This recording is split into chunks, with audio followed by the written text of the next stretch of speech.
안녕하십니까. 건반악기의 발달이라는 주제로 오늘 음악 수업 한번 시작해 보도록 할게요. 먼저 소리를 한번 들어보고 어떤 악기의 소리인지 예측해 보도록 하겠습니다. 첫 번째 소리.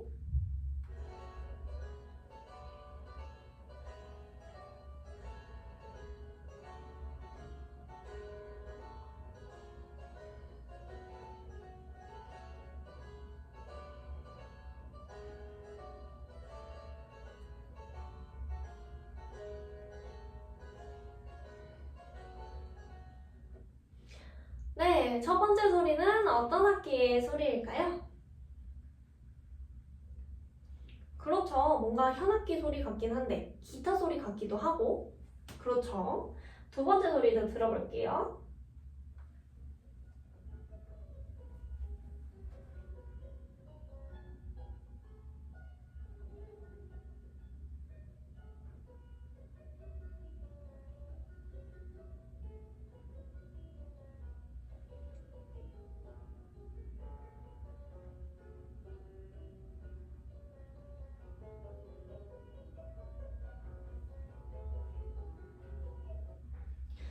두 번째 악기 소리도 한번 들어봤는데 어떤 악기 소리인 것 같으신가요? 잘 모르겠죠. 근데 뭔가 실로폰 같은 소리도 나는 것 같고 현악기는 현악기인데 잘 모르겠죠. 세 번째 소리도 한번 들어볼게요.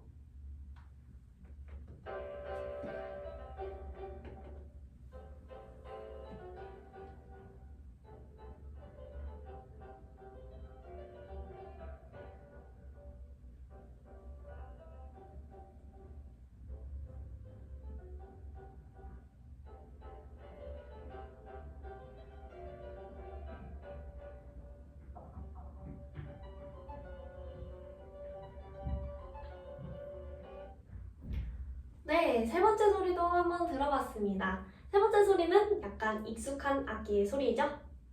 그렇죠. 다 잘 말씀해 주셨어요. 피아노 소리죠. 오늘 배울 건반악기에 대해 소개하도록 하겠습니다. 첫 번째는 하프시코드, 두 번째는 클라비코드, 세 번째는 포르테 피아노. 이렇게 세 종류 한번 배워보도록 할게요.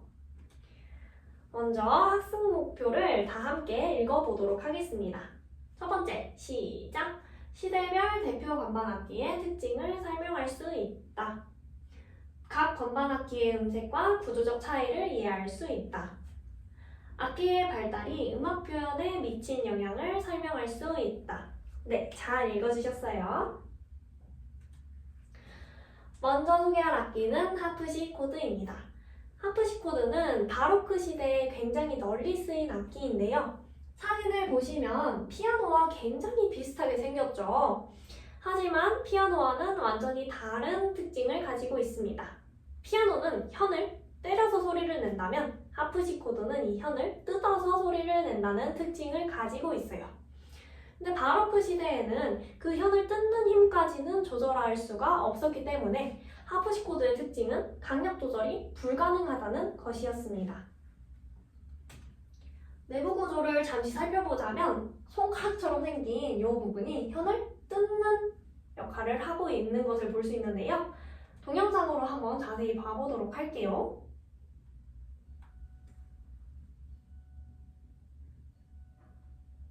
네, 다들 잘 보셨나요?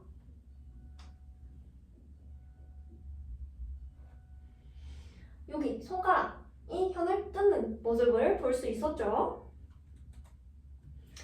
하프시코드의 음색에 대해서 한번 알아보도록 하겠습니다. 아까 들었던 거랑 같이 기타 소리 같기도 하다고 했었는데요. 바로 기타나 류트와 같은 발현악기, 현을 뜯는 악기들과 비슷한 소리를 가지고 있습니다. 그리고 음량이 좀 작다는 특징을 가지고 있고요. 현을 뜯기 때문에 금속적이고 얇은 소리가 납니다. 마지막으로는 소리가 지속되지 않는다는 특징을 가지고 있습니다. 우리 바로크 시대에는 하프시코드가 굉장히 널리 쓰였는데 그 이유를 한번 추측해볼까요? 바로크 시대의 음악의 특징을 생각해보면 쉽게 답을 할 수 있습니다. 그렇죠. 바로크 시대 하면 대위법과 같은 일정한 규칙이 떠오르죠. 따라서 바로크 시대에는 선율의 장식적인 꾸밈음이나 반복적인 리듬이 강조되는 시대였습니다. 따라서 강약 조절이 불가능했던 하프시코드가 장식적이고 뭔가 일정한 음악인 바로크 시대 음악과 굉장히 잘 어울렸습니다. 따라서 바로크 시대의 대표적인 작곡가 바흐나 핸델, 스카를라티 이 세 명이 하프시코드와 관련된 음악을 많이 작곡했다고 합니다. 하프시코드의 소리 한번 감상해 보도록 하겠습니다.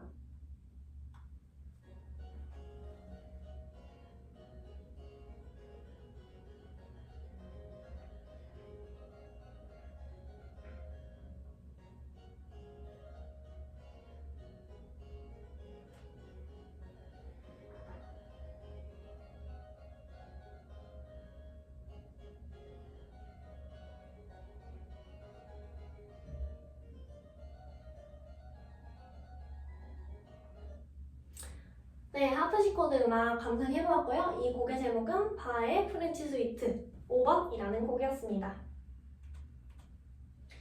다음으로 설명한 악기는 클라비코드입니다. 클라비코드도 바로크 시대의 하프시코드와 함께 널리 쓰인 악기인데요. 강약 조절이 가능했습니다. 하프시코드는 강약 조절이 불가능했지만 클라비코드는 강약 조절이 가능했다는 특징을 가지고 있긴 하지만 엄청 큰 소리부터 엄청 작은 소리가 가능한 것이 아니라 그 중간 정도, 조금 작은 소리, 조금 큰 소리 이 정도의 강약 조절이 가능했었고요. 그리고 탄젠트라는 이름의 막대기가 현을 때려서 소리를 낸다는 특징을 가지고 있습니다. 하프시코드는 뜯었다면 클라비코드는 현을 때리는 거예요. 영상으로 한번 봐보도록 할게요.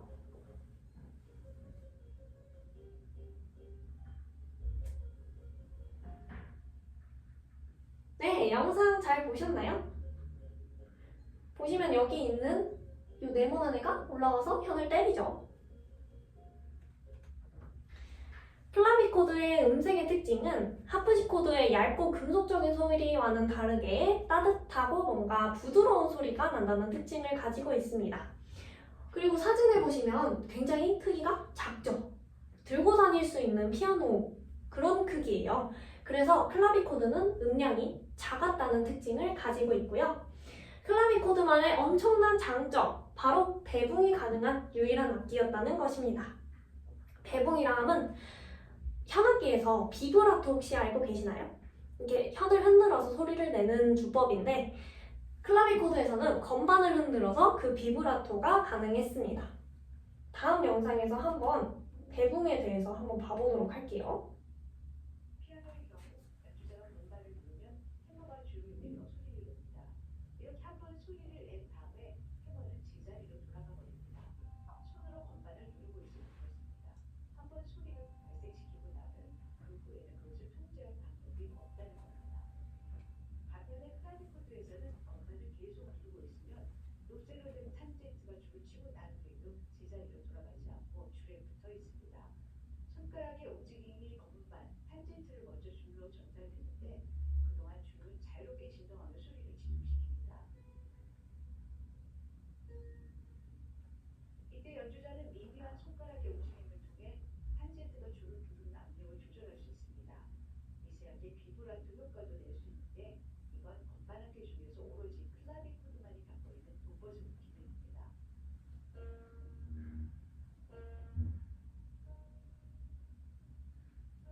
네, 이 영상은 배붕에 대해서 굉장히 잘 설명하고 있는 영상이에요. 피아노 같은 경우에는 현을 때리고 바로 해머가 밑으로 내려온다는 특징을 가지고 있는데 클라비코드는 탄젠트가 올라가서 현을 붙들고 있는 거예요. 그래서 건반을 이렇게 흔들었을 때 탄젠트도 같이 흔들려서 현이 흔들리면서 비브라토의 효과를 낼 수 있다는 것입니다. 클라비코드는 하프시코드랑 널리 쓰이긴 했지만 바로크 시대에 인기가 금방 사그라들게 되었어요. 그 이유 간단합니다. 그렇죠. 너무 작아요, 소리가. 엄청 작아서 엄청 큰 콘서트홀에서 연주를 해야 하는데 클라비코드로 연주를 하면 잘 안 들렸던 거예요. 그래서 인기가 사그라들기는 했지만 작은 소리로 연주해야 하는 공간이 있죠. 바로 집에서 연습할 때.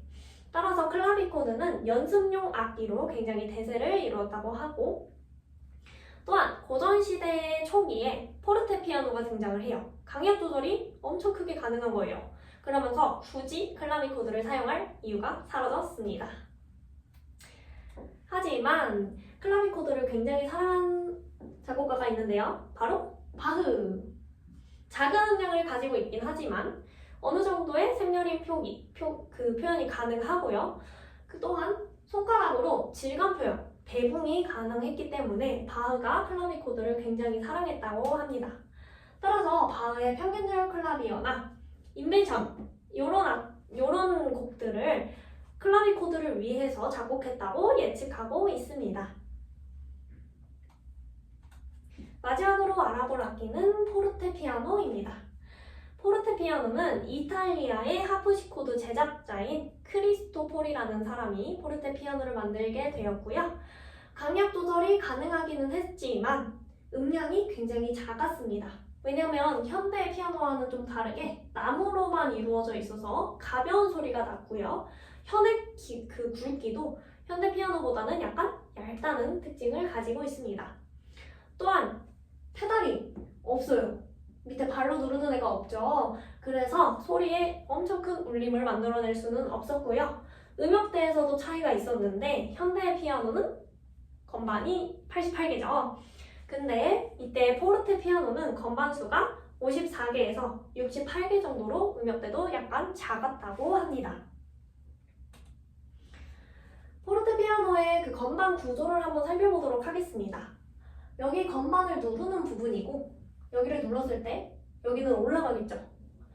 그래서 이 친구가 올라가면서 현을 붙들고 있던 이 장치를 떼냅니다.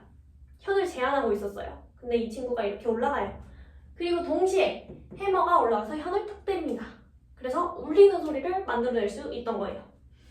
그래서 건반을 누르면 해머가 올라가서 소리를 내기 때문에 타악기라고 불리기도 했습니다.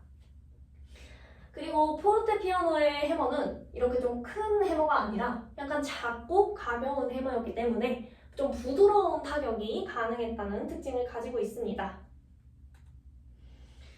자, 그러면 고전시대에 포르테피아노가 많이 쓰였는데 그 이유를 한번 추측해 볼까요?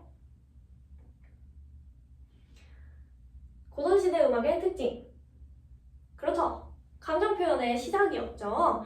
객관적인 감정 표현이었어요. 그래서 섬세한 피아니시모, 엄청 작은 소리부터 포르테시모, 엄청 큰 소리까지 표현할 수 있었기 때문에 샘여림의 대비로 감정 표현의 대비를 이룰 수 있었습니다. 따라서 감정 표현에 굉장히 적합한 악기였기 때문에 고전시대 초기에 많이 사용이 되었고요. 그리고 감정 표현의 폭이 그 시대에 존재하던 건반악기 중에서는 가장 넓었다고 합니다. 우리 한번 감상해 보도록 하겠습니다.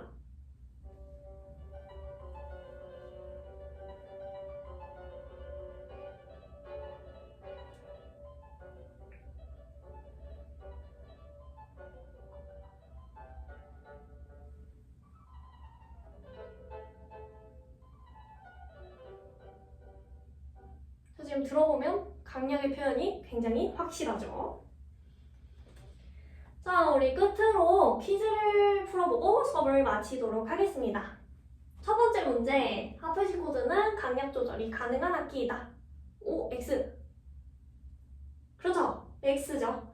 강약 조절이 불가능한 악기였습니다. 현을 뜯는 그 힘은 조절할 수가 없었다고 했죠.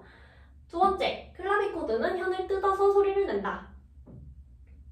그렇죠, X죠. 클라비코드는 현을 탄젠트가 띵 때려서. 그리고 마지막, 포르테피아노는 섬세한 강약 조절이 가능하여 감정 표현에 적합하다. 그렇죠, 이거는 O겠죠.